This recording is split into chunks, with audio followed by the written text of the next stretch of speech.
Hello, welcome to the Tasks and Icons Consulting Excel video series. In this video, I'm going to look at two things. First, how to create checkboxes in Microsoft Excel and how to use the count if in summation. So let's go straight to our data. Now we're going to look at how to create, or I'm going to learn how to create these checkboxes you see. Now, if you look at these are dates from 5th of May down to 11th of May, which is a week data. Now I get to the last year and I'm having the number of times this person was present. So you can see this is 3.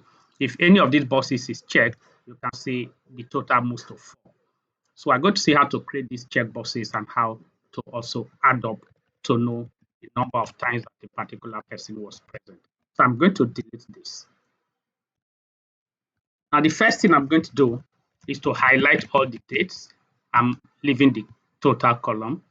Highlight all the date for the 20 participants.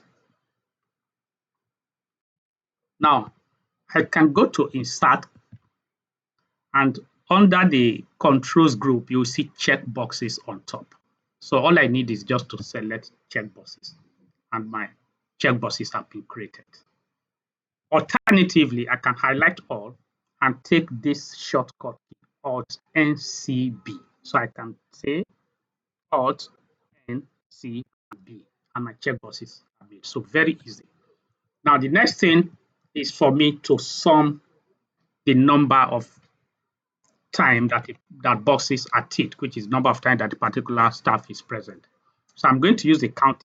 I'm going to say count if. We know what the count if does. I've run a series of videos on that.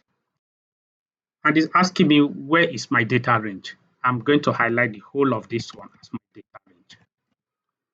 So what is the criteria? I'm going to say it should count if any of this one is checked, which is assuming I have true there as my criteria. So I hit my enter and it's giving me 0, meaning that there is no box there that is ticked. So I'm copying this one down to the end and I'm done. So now I have my register. I'm going to tick any of the day. Let's assume Jackson was present on this day and he was present on this day. You can see the total is changing, operate on this day and then the last day here. So it's present 4 times. Let's take another person present this day and only 2 times. This person present here, here, and then here. So you can see as you are ticking the boxes, the total number of attendance will be displayed. So I have the total number of attendance displayed under the total column. So you can easily see it. So the moment you take a particular date that this person is present, it records against him as number of presence. So this is how to create these check boxes. Very easy to create. You don't have to go through the going through the developer. Now, if you go through the developer, you're going to have here insert. You come to insert, and here is the checkbox. Now you don't have to go through that route anymore. Just highlight, take Alt NCB, and then your checkboxes have been created. Create this formula here. Let me bring out the formula. I like to extract my formula out so that viewers can actually look at, see what I have there. So I'm going to bring out the formula. Very easy formula. Count if range, which is the range of checkboxes, and I'm saying for everywhere it is true, you should count. So if I take out one of these, instead of 4, it goes to 3. If I take out one of these, it goes to 3.